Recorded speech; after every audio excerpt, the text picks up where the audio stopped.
não há todos os dias. Quero as maravilhas de Deus.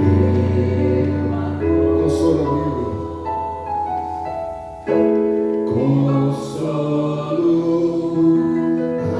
abrigo, força e refúgio, Senhor, com todo o meu ser, com tudo que sou, sempre te adorar. Exaltarei teu nome, Deus, aclame ao Senhor toda a terra e cantemos poder, majestade, louvores ao Rei. Montanhas se prostrem e rujam os mares ao som de teu nome. Alegre te louvo por teus grandes feitos e majestade, sempre te amarei. Incomparáveis, incomparáveis, incomparáveis, Deus, incomparáveis são tuas promessas pra mim. Tudo é perda se não tenho a ti. Cante aí, exalte, declaro. A tua graça que me basta. Sem você não sei pra onde ir. Vai declarando aí, ó. Sem tua presença nada importa. Do que adianta eu ganhar o mundo inteiro e a minha alma se perder sem ti, Senhor? Do que adianta eu juntar os meus tesouros e se esquecer daquele que me amou? Se eu não tenho a ti, não tenho nada, nada eu serei sem ti, Senhor. Só tua presença é o que me basta. Eu te levarei por onde eu for. Reforce isso. Tudo é perda, cante. Tudo é perda se não tenho a ti. A tua graça é o que me basta. Sem Jesus não sei pra onde ir. Cante isso. Sem Jesus não sei pra onde ir. Sem tua presença nada importa. Fala aí, ó. Do que adianta eu ganhar o mundo inteiro e a minha alma se perder sem ti, Senhor? Do que adianta eu juntar os meus tesouros, olha só, e se esquecer daquele que me amou? Se eu não tenho a ti,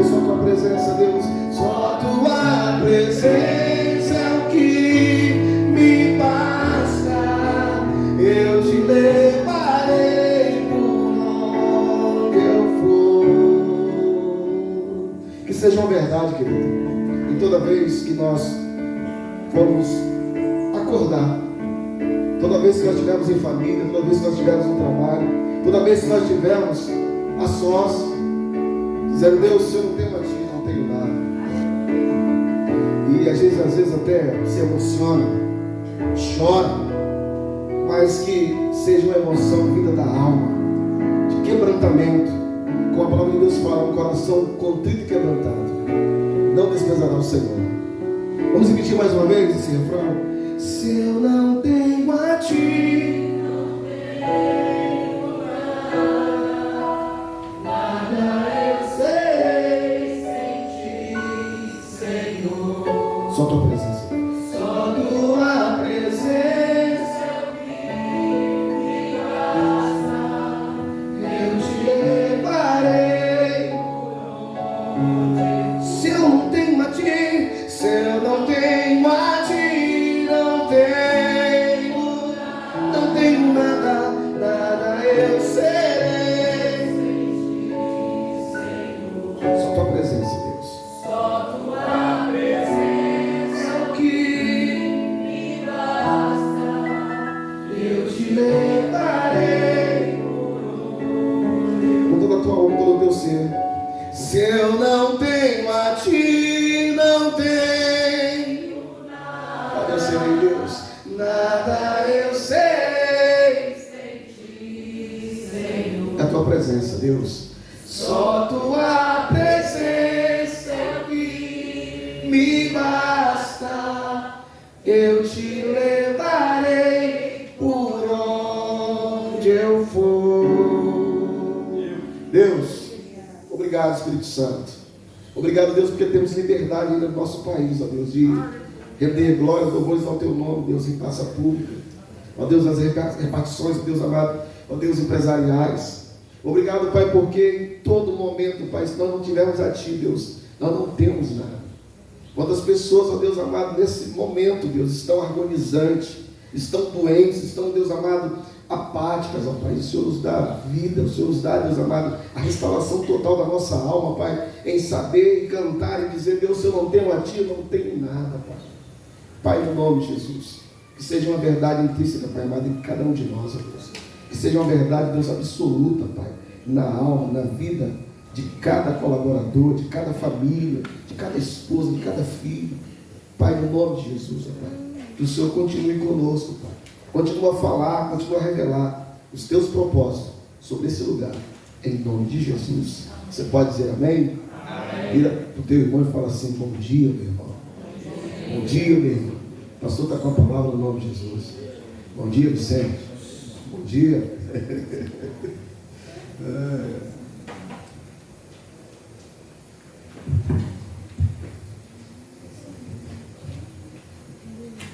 Bom dia, pessoal.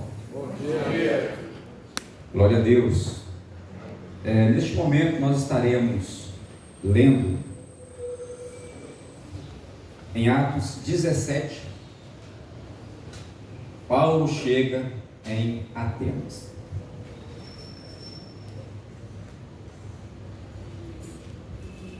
Eu vou ler a partir do versículo 15.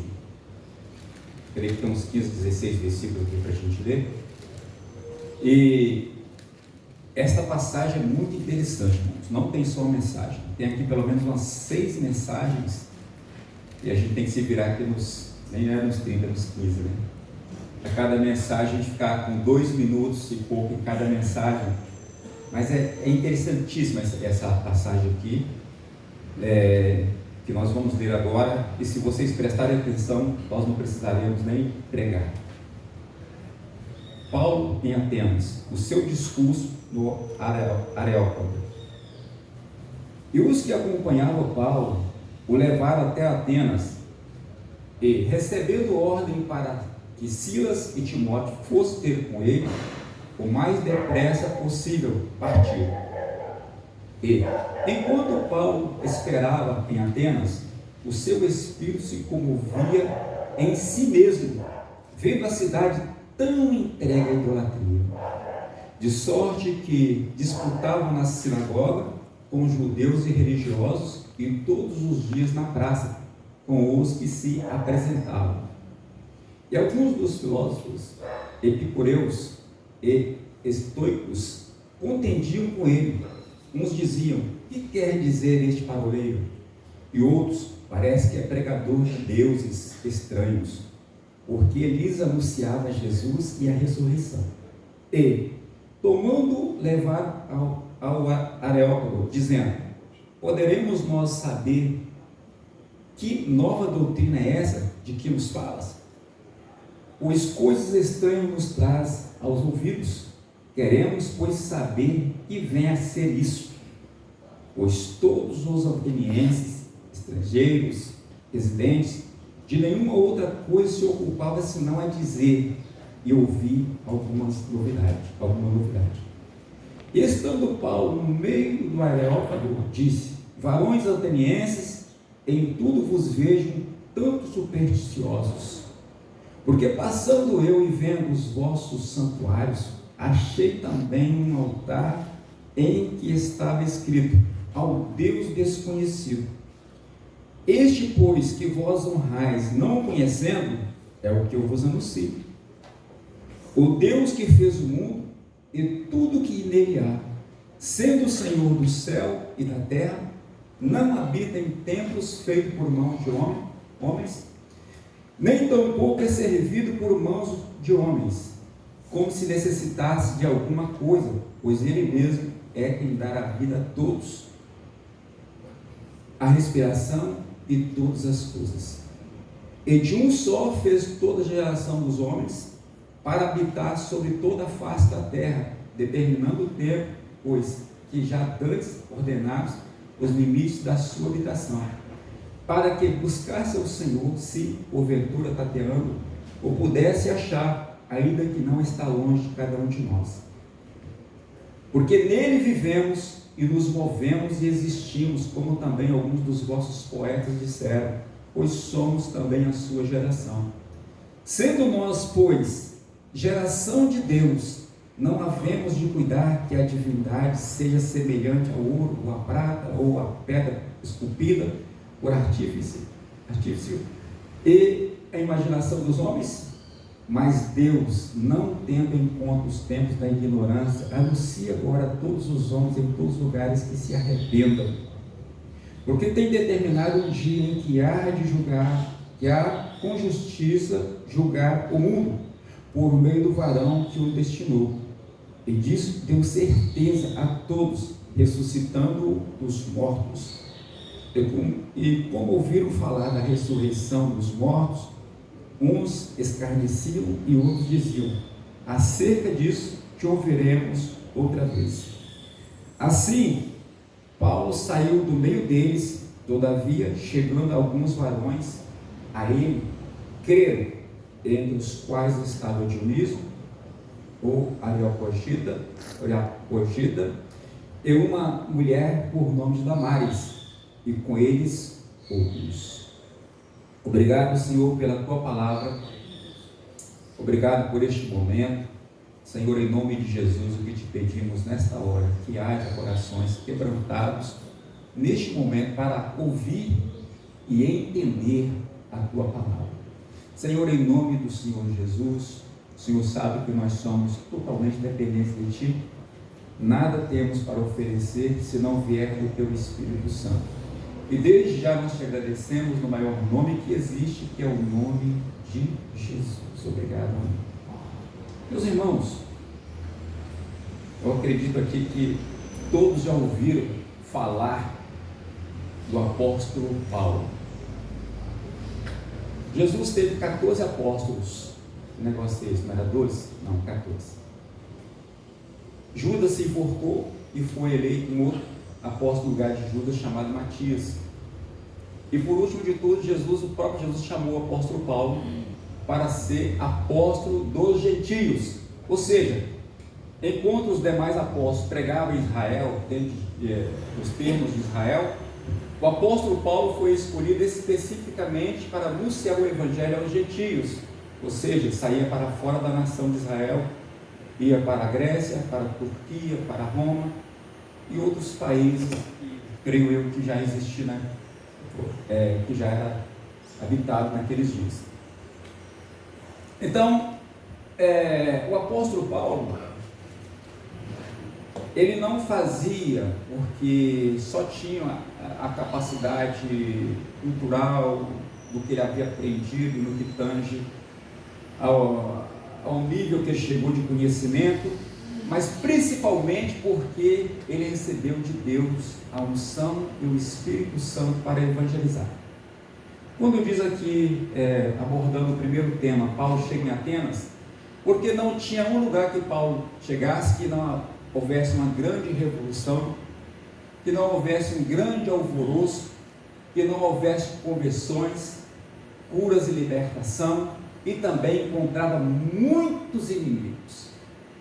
Se nós voltarmos ao capítulo 16, é tremendo o que aconteceu no capítulo 16. Quando Paulo recebeu uma visão, diz: passa a Macedônia e ajuda-nos.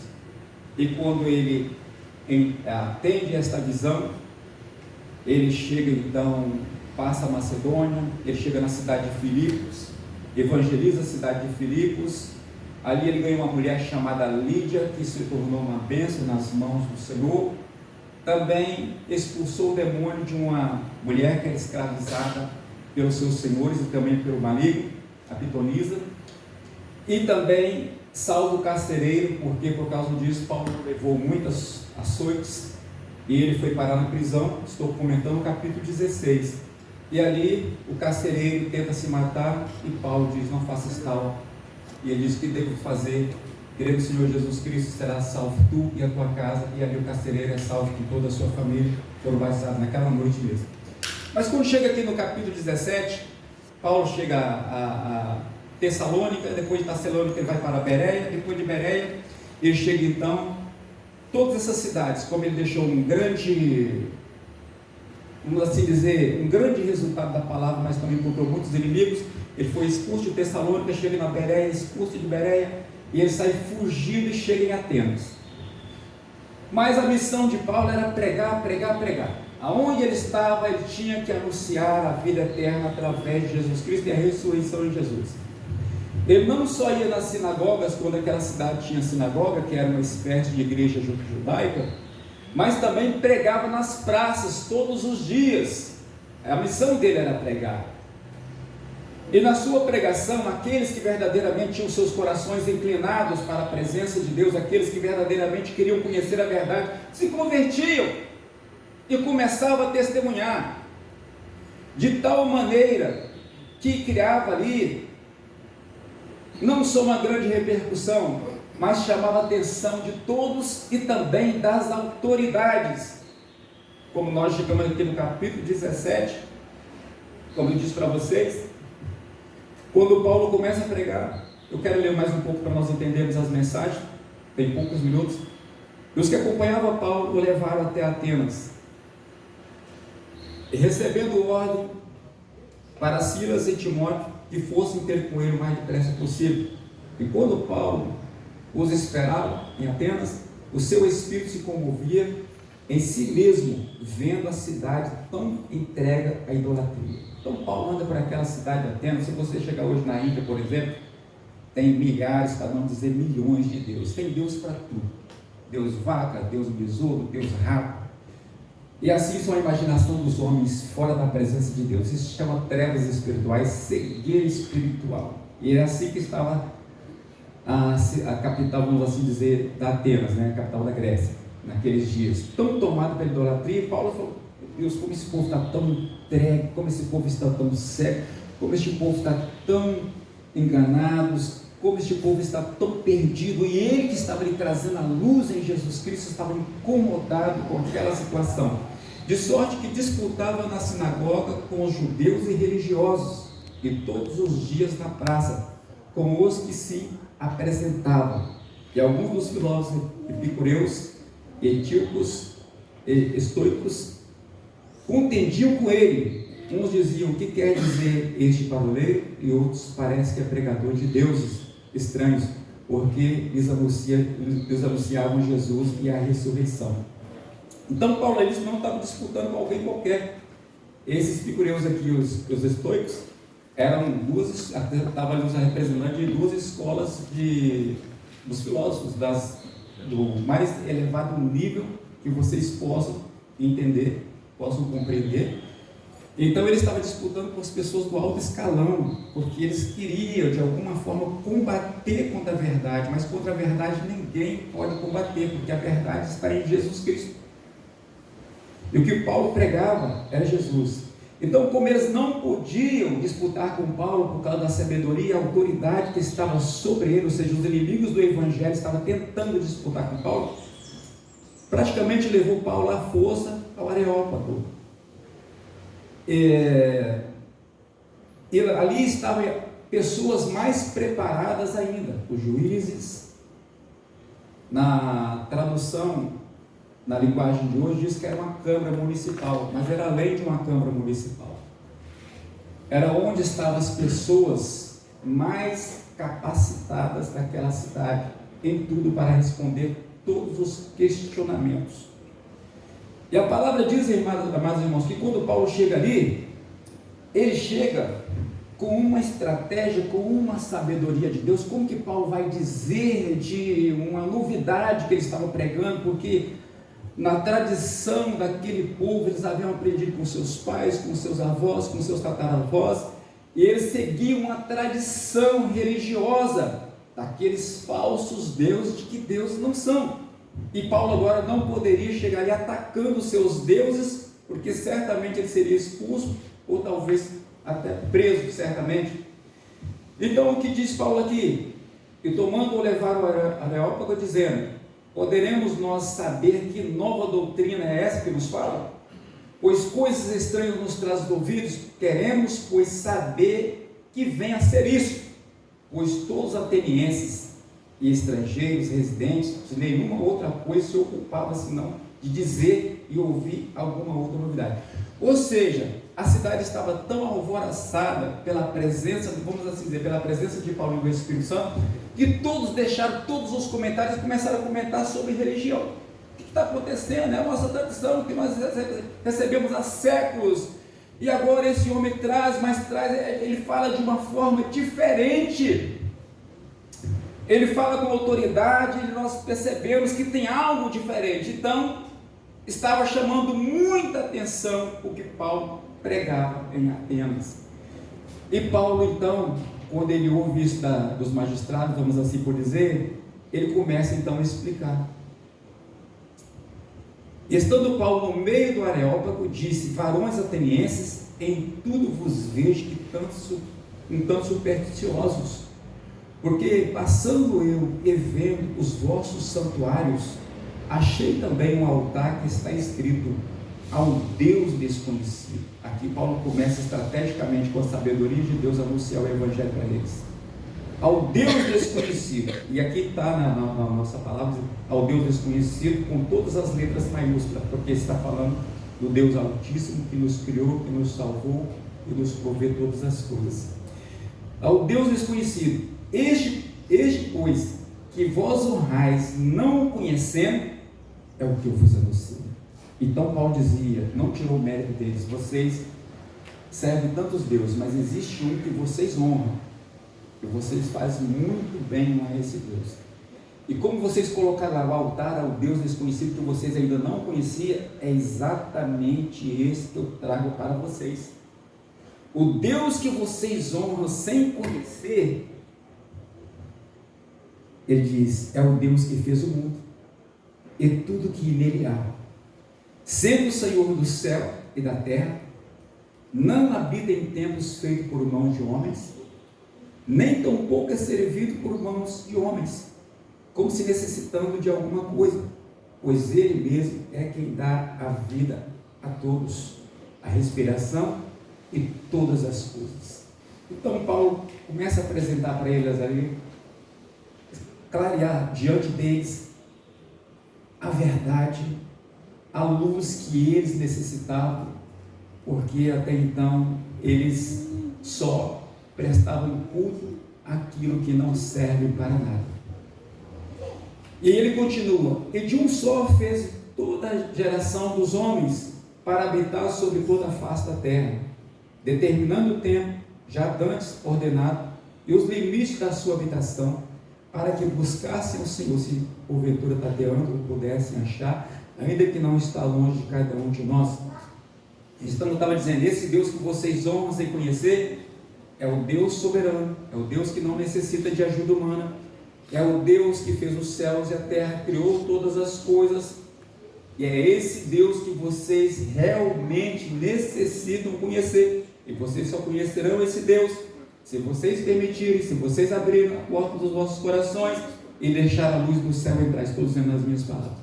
Agora é muito interessante que quando nós cantamos o hino aqui, quando me deparei com esse refrão aqui, diz: se eu não tenho a ti, não tenho nada. Nada eu serei sem ti, Senhor. Só tua presença é o que nos basta. Se eu te louvarei, e eu te louvarei por onde for. Agora olha o que o texto diz aqui. Paulo dizendo: porque nele vivemos e nos movemos e existimos, como também alguns dos vossos poetas disseram, pois somos também a sua geração. Sendo nós, pois, geração de Deus, não havemos de cuidar que a divindade seja semelhante ao ouro, ou à prata, ou à pedra esculpida por artífice, ou à imaginação dos homens. Ele fala assim: você crê nesse Deus soberano? Como que vocês vão colocar diante de vocês, passando pela cidade, vi tanta idolatria? Tudo isso é engano, é uma forma de desvirtuar o caminho da verdade. Vocês precisam conhecer aquele Deus que vos criou, o qual nós somos a imagem e semelhança dele. Diz aí no versículo 30: mas Deus, não tendo em conta os tempos da ignorância, anuncia agora a todos os homens em todo lugar que se arrependam. Deus não quer saber como vocês viviam na escuridão, quando vocês viviam na ignorância, sem o entendimento, mas agora chega a verdade, é pegar ou largar. Eu estou expondo para vocês aquilo que eu recebi do Senhor, e não existe outro caminho, e não existe outra verdade, e não existe outro Senhor, e não existe outro batismo. É isso que Deus me trouxe neste lugar para dizer.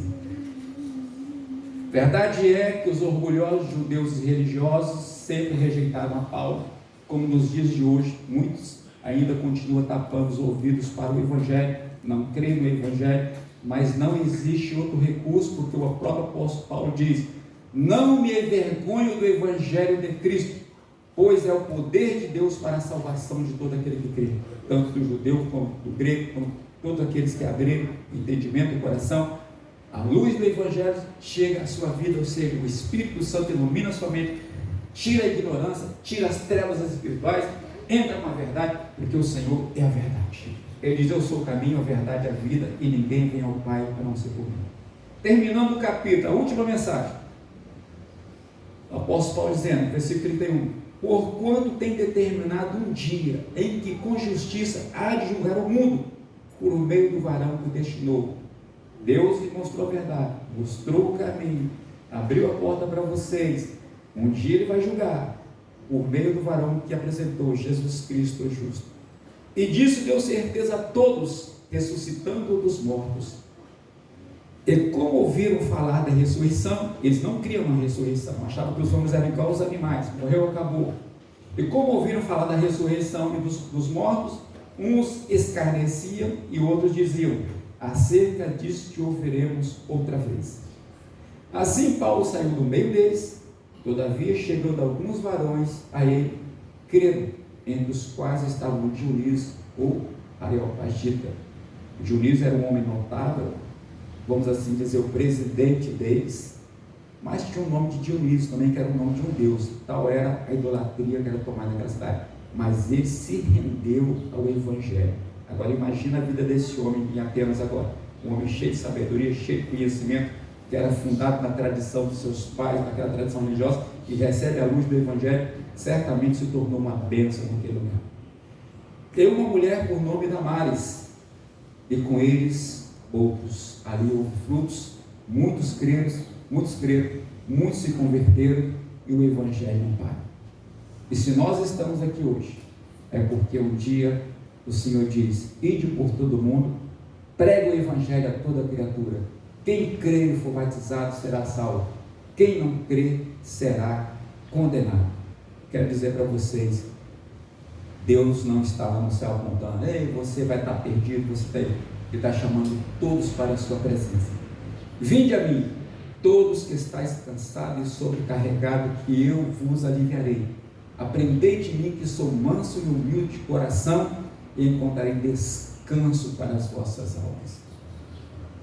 Irmãos, esta é a palavra que Deus colocou no meu coração, e eu espero em Cristo que algo nessa palavra tenha falado no seu coração. E vou dizer mais um versículo para terminar. Se hoje ouvires a sua voz, não endureça o seu coração. Nós não somos nada sem a presença de Deus. Se eu não tenho a ti, não tenho nada. Você pode ter tudo.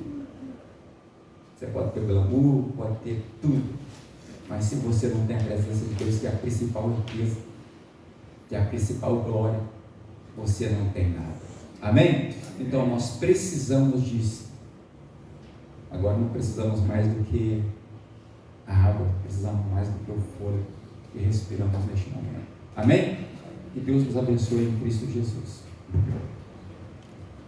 Vou fazer um negócio diferente aqui. Eu queria convidar, por gentileza, os irmãos que estão lá no galpão, que a gente vai fazer uma oração, mas uma oração diferente. Nós vamos dar as mãos, fazer um círculo. Eu queria, por gentileza, que o teu coração pudesse estar alcançando essa palavra, assim como alcançou o meu, alcançou de todos nós que estamos aqui. Semana que vem nós vamos fazer uma brincadeira aqui, uma brincadeira boa. Vai ter uma surpresa embaixo dessa cadeira aí. Não vou dizer o que é não, tá? É surpresa, né? Surpresa é surpresa. Então, eu queria convidar, por gentileza, mais uma vez, vou falar, mais uma vez, convidar os nossos irmãos, né? E esse ambiente é preparado com tanto carinho, sabe, irmãos? E às vezes, pastor, o que acontece? A gente deixa de ganhar porque acha que o culto é do fulano, é do ciclano, é do beltrano. Deixa eu falar com uma coisa aqui. O culto é daquele que fez, faz, e um dia vai voltar para levar o seu povo. Guarde isso. Amém? Um dia vai voltar. Essa é a nossa esperança. E assim, eu queria, assim, com todo o carinho que eu tenho pela tua família. Não conheço você. Estou aqui toda sexta-feira. De repente você me conhece aqui. Mas quem me conhece de verdade é minha esposa que está em casa. É minha filha, é meu genro. Então eu queria pedir a você, por gentileza, nós vamos fazer um círculo, dar as mãos. Nós vamos, em primeiro lugar, orar a oração que Deus ensinou na Bíblia, que é o Pai Nosso. Em segundo lugar, o pastor vai dar a bênção, orar e dar a bênção apostólica. Amém? Vamos ficar de pé? Vamos fazer uma roda aí? Isso.